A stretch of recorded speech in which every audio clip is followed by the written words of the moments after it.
The Out of Africa breakfast. Coffee, please. Yeah, thanks. Coffee and croissants on the top of the Olololo escarpment, where Robert Redford was once buried. Can I have coffee, please?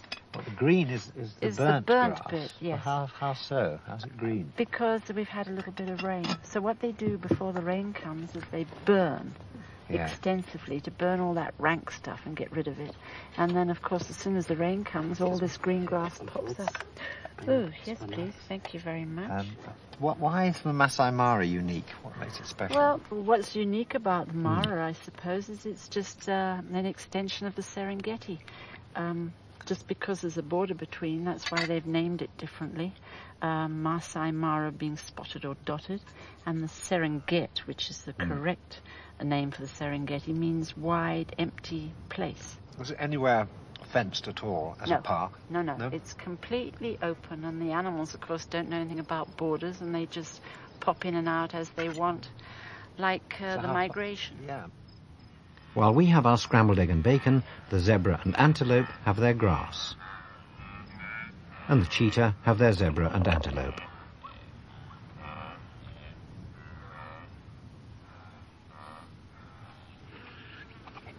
Lower down the food chain, storks and vultures have their own Out of Africa breakfast.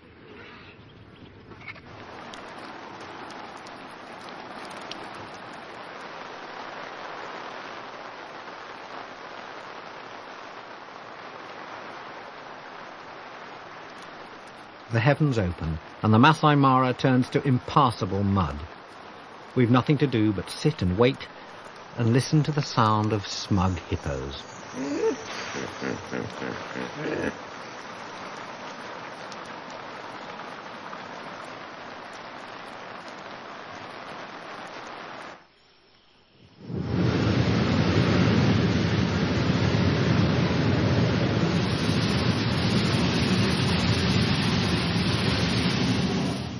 Next morning, we set out to see Kenya from a different angle, in two of the largest hot air balloons in the world. Each one stands 90 feet high and carries a dozen people. Have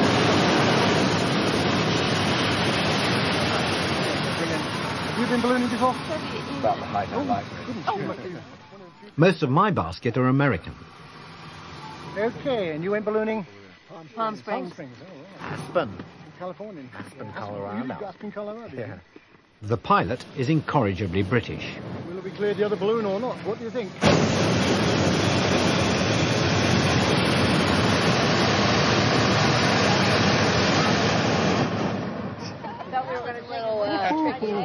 Nice start.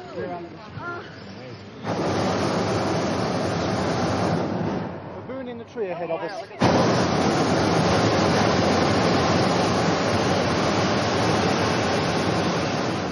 It's a grey, gloomy dawn.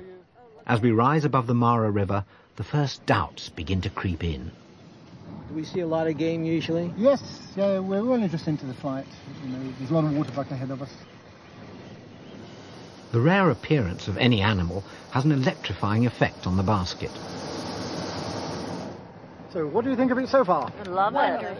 We're having fun? Incredible. Yes, I love it. It's absolutely incredible. Good.